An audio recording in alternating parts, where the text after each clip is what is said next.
Oh, you didn't know about the Bahamas trip? My sister Sarah's voice dripped with fake concern through the phone. I thought Mom told you. We're all going next month. Mom, Dad, me, and Brian. Someone needs to watch their pets while we're gone, though. Mom said she'd ask you. I stood in my kitchen, gripping my coffee mug so hard I thought it might break. My name is Lisa Mitchell, and at 27, I'd just discovered my entire family had planned a tropical vacation without bothering to include me. What made it worse was hearing about it accidentally during what was supposed to be a casual call with my sister about our mom's upcoming birthday. No, Sarah, Mom hasn't mentioned anything about the Bahamas, I replied, trying to keep my voice steady, or about pet sitting. Well, you know how she is, Sarah laughed. She probably forgot. But you're not busy anyway, right? You can watch Rocky and Max for the week? Mom was counting on you since you're the only one not going. The only one not going, because they hadn't invited me. I thought about all the family dinners where they must have discussed this trip, carefully avoiding the topic when I was around. The whispered conversations that stopped when I entered the room suddenly made sense. The way my mom had been asking casual questions about my work schedule, even my dad's recent interest in whether I was seeing anyone, probably hoping I'd have weekend plans that wouldn't interfere with their pet-sitting needs. Later that evening, my mom finally called. Honey, I've been meaning to talk to you. We need a favor. Let me guess. You need me to watch the dogs while you're all in the Bahamas? The bitterness in my voice was impossible to hide. Oh, Sarah told you. Yes, it would be such a help. You know Rocky gets anxious at the kennel and Max needs his medication twice daily. We'll only be gone 8 days. I listened as my mom rambled about flight times and resort details, never once acknowledging that they'd excluded me from the family vacation. Not even a token, wish you could come, or maybe next time. She went on about the special food Rocky needed and Max's strict medication schedule, as if these details would somehow make up for the fact that they'd planned an entire family vacation without me. So you'll do it? She asked brightly. Your father already told the kennel we wouldn't need them, and Sarah's so excited. She found this perfect little resort with amazing snorkeling. You know how she loves the water. Of course he had. My family had always operated this way, making decisions that affected me without bothering to consult me first. To them, I was reliable Lisa, the responsible one who never made waves, never said no, never ruined their plans with her own inconvenient needs or desires. I'll think about it, I said quietly, already opening my laptop to a travel website. The pattern had started years ago. When Sarah was accepted to NYU, my parents threw a huge party, custom banners, catered food, all their friends invited to celebrate their youngest daughter's achievement. When I got into Boston University a year earlier, with a full academic scholarship no less, they simply nodded and said, "That's nice, dear." My acceptance letter stayed on the fridge for exactly 2 days before being replaced by Sarah's summer dance recital schedule. My sister had always been the family star. She was the fun one, the pretty one, the one who could do no wrong. Even when she dropped out of NYU after 2 years to find herself in Europe, my parents supported her adventure, sending her monthly allowances for what they called her self-discovery journey. Meanwhile, I worked 3 jobs through college, graduated summa cum laude, and built a successful career in marketing, all of which earned me the dubious privilege of being the family's reliable backup plan. That evening, after my mom's call, I found myself scrolling through travel websites.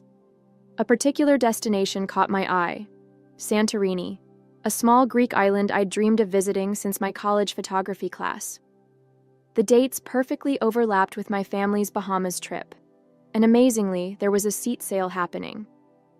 My cursor hovered over the Book Now button as my phone buzzed with texts from Sarah.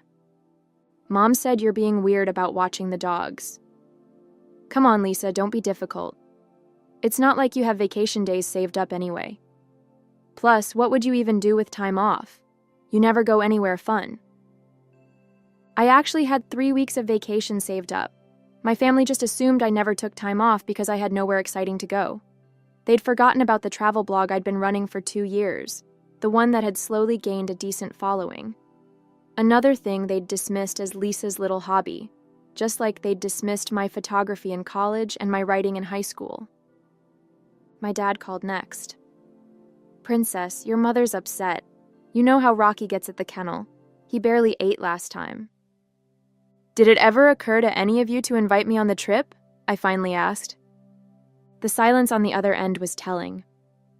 "Well," he stumbled, "Sarah mentioned you probably couldn't get time off work, and you know how your mother likes to plan these things. Plus, Brian already put down the deposit for their room." "Right," I said flatly. "Just like she planned my college graduation party? Oh wait, she didn't, because Sarah's semester abroad came up suddenly, and everyone had to fly to Paris instead." "That's not fair, Lisa. Your sister needed family support during her journey of self-discovery." I looked at my computer screen, at the picture of the beautiful Greek island waiting for me. Something shifted inside me.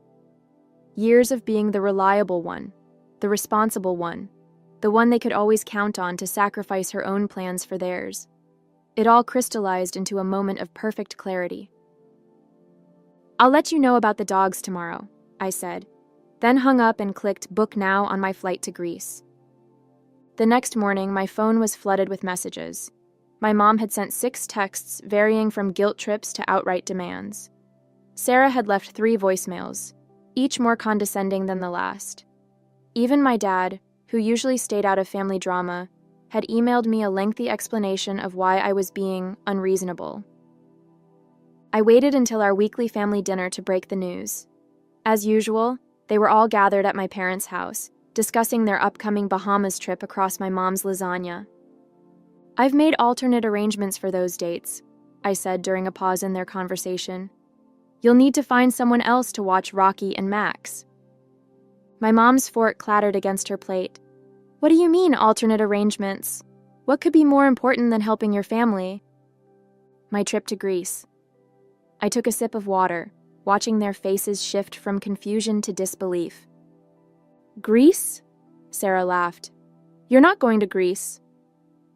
I pulled up my confirmed itinerary on my phone and placed it on the table. "Actually, I am. 8 days on Santorini, starting the same day you leave for the Bahamas." "But you can't," my mom sputtered. "What about the dogs? The kennel is fully booked." "That sounds like poor planning on your part." I was surprised by how steady my voice remained. Maybe Sarah's boyfriend Brian could watch them, since he's apparently family enough to go to the Bahamas. "That's different," Sarah protested. "Brian's my partner. Besides, he's allergic to dogs." "How convenient." I stood up, gathering my things. "I'm sure you'll figure something out. You always do when it's important to you." "Lisa, sit down," my dad ordered. "You're being childish. This isn't like you." "That's the problem, isn't it? You all decided who I was supposed to be. Reliable Lisa, dependable Lisa, always available Lisa. Did it ever occur to any of you that I might want to be included in family vacations? That I might have my own plans, my own life?" The silence around the table was deafening. My mom looked on the verge of tears, while Sarah sat with her mouth hanging open. My dad just stared at his plate, refusing to meet my eyes. "I have to go," I said, heading for the door. "I need to shop for swimsuits. Santorini has some amazing beaches." The fallout was exactly what I expected. My mom launched a full-scale guilt campaign, enlisting every relative who would listen. Aunt Carol called to tell me how selfish I was being. My cousin Rachel sent long texts about family loyalty. Even my grandmother weighed in, though she mostly seemed confused about why I couldn't watch the puppies from Greece. Sarah's approach was more direct. She showed up at my apartment unannounced. "You're only doing this to spite us," she said, barging in without waiting for an invitation.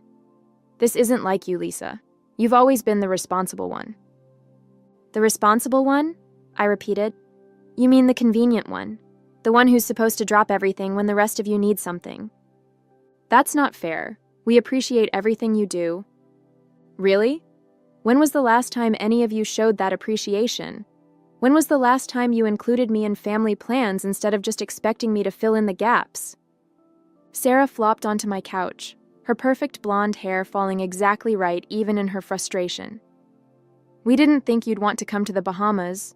You're always so busy with work. Did you ask me? Did anyone bother to ask if I might want to join my family on vacation? Well, no, but nothing. You all made assumptions about my life, my time, my priorities. And you know what? You got so comfortable taking me for granted that you didn't even try to hide your Bahamas plans.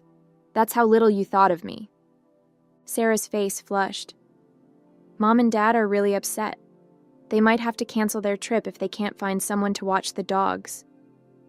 That sounds like a them problem, I replied, using one of Sarah's favorite phrases back at her. When did you get so cold? I'm not cold, I'm just done being the family doormat. I showed her my travel blog on my phone. See this? I have followers who actually care about my interests. I have a life outside of being your backup plan. Sarah scrolled through my blog, her expression shifting from dismissal to surprise. These photos are really good. When did you get into photography? 3 years ago, not that anyone noticed. The next family dinner was tense. My mom had spread all the pet supplies across the dining room table like a guilt exhibition. Rocky's special food, Max's medication schedule, their favorite toys. She kept shooting me pointed looks as she explained how complicated their care routine was. The medication has to be given exactly 12 hours apart, she emphasized, waving Max's pill bottle. And Rocky needs his special blanket at bedtime or he gets anxious. The kennel just won't understand these things. I'm sure they will, I replied, serving myself more potatoes. That's literally their job.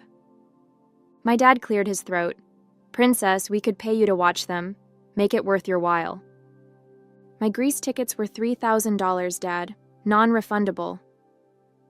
Sarah, who'd been unusually quiet since her visit to my apartment, suddenly spoke up.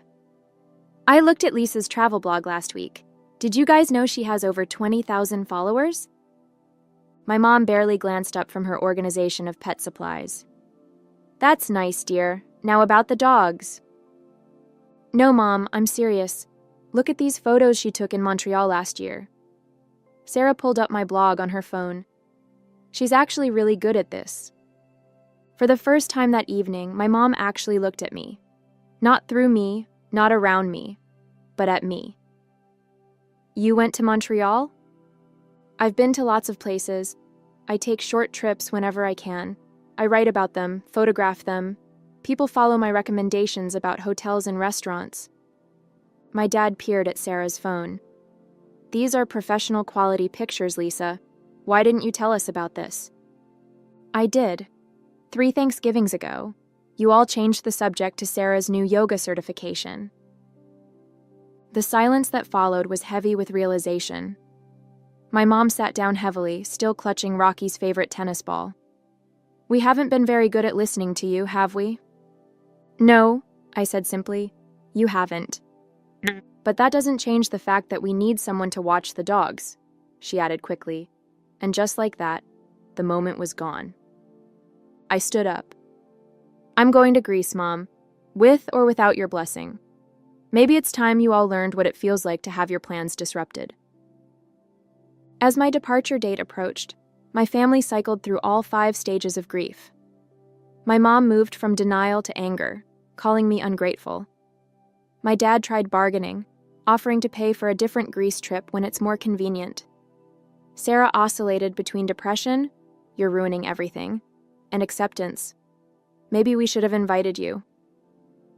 2 days before my flight, my mom made one final attempt.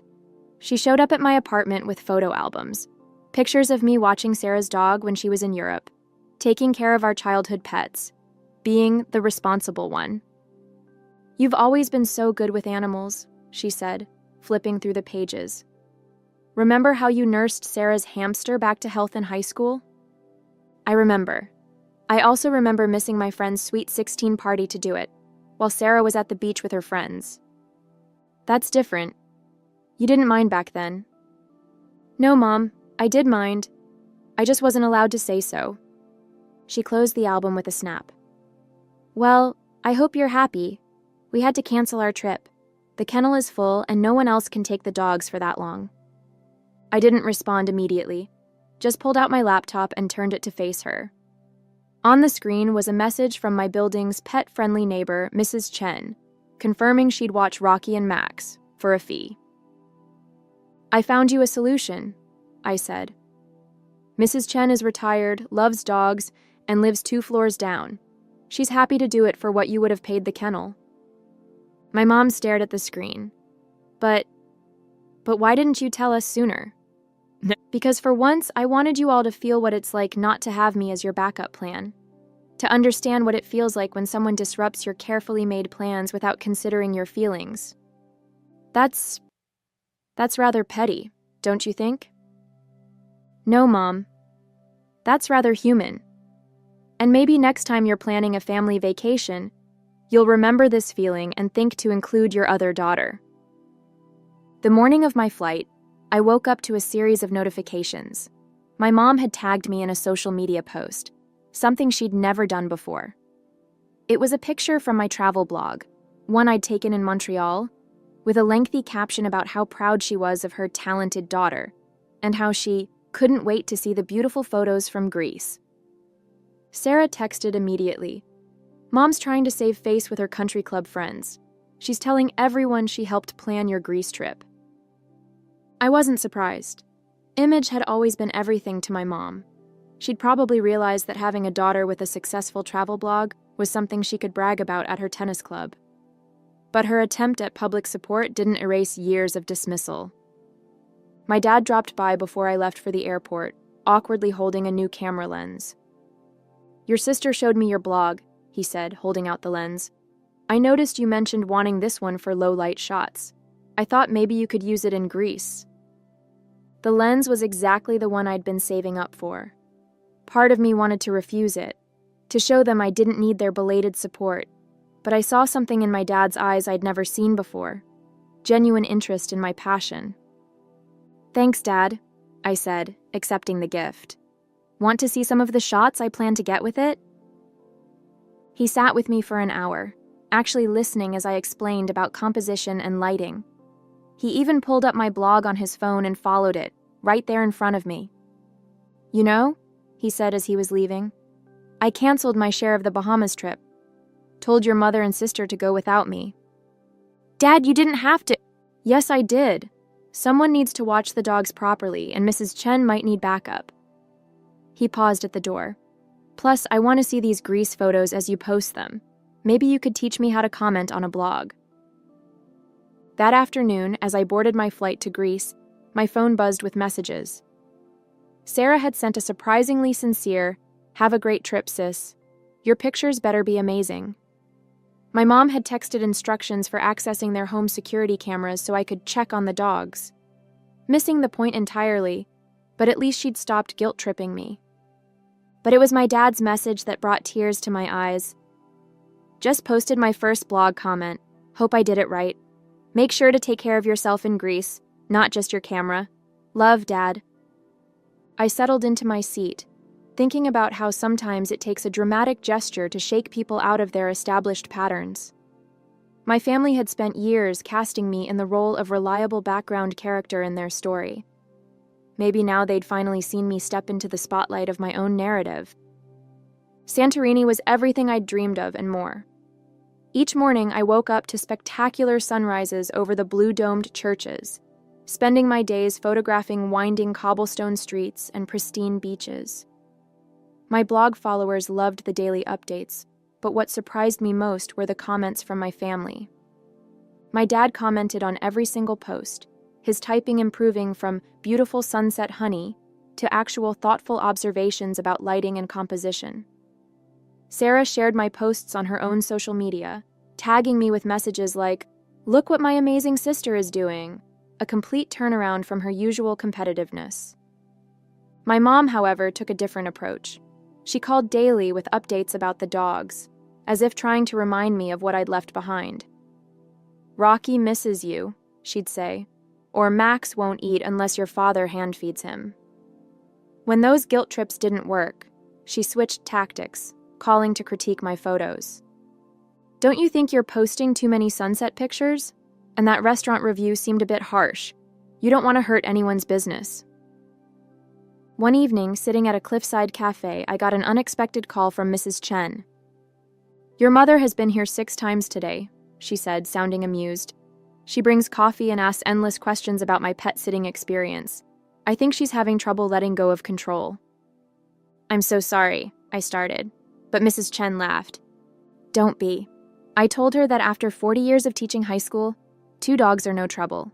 She didn't like that much." That same night, my dad sent me a private message. "Your mother booked herself into a hotel for the remainder of their Bahamas trip. Says she can't enjoy herself knowing strangers are watching her dogs. Sarah's pretty upset about it."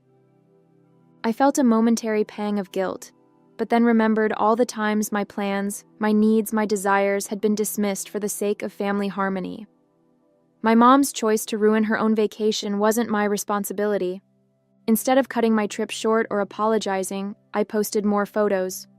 I wrote about solo female travel, about breaking free from family expectations, about finding your own path.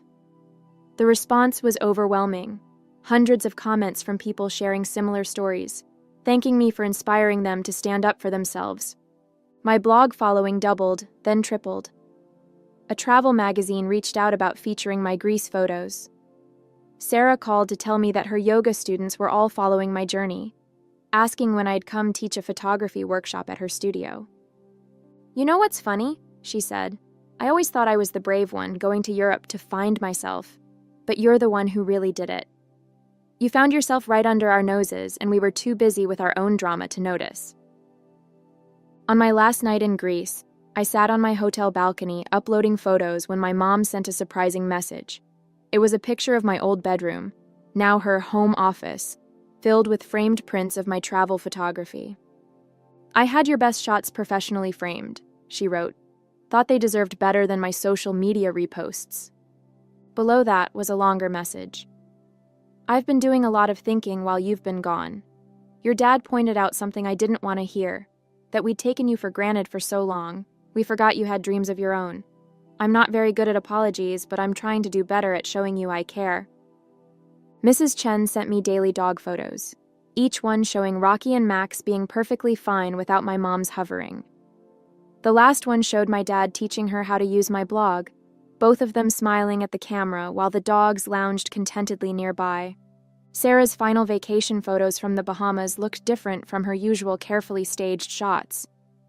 "Trying to see things through your photographer's eyes," she captioned them. "Not as good as yours, but I'm learning to look deeper." Something had shifted during those 8 days. My family was far from perfect. My mom still sent daily texts about the dogs, my dad still struggled with technology, and Sarah still had moments of competitive jealousy. But they were trying. Sometimes that's all you can ask for. Not a complete transformation, but a willingness to see you in a new light. 6 months after my Greek adventure, my family gathered for Thanksgiving.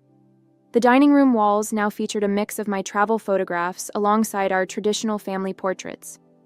My mom had turned my blog's logo into place cards for the table, a small gesture that spoke volumes. "We've got an announcement," my mom said during dinner. "We're planning another family vacation." I braced myself for more exclusion, but Sarah jumped in.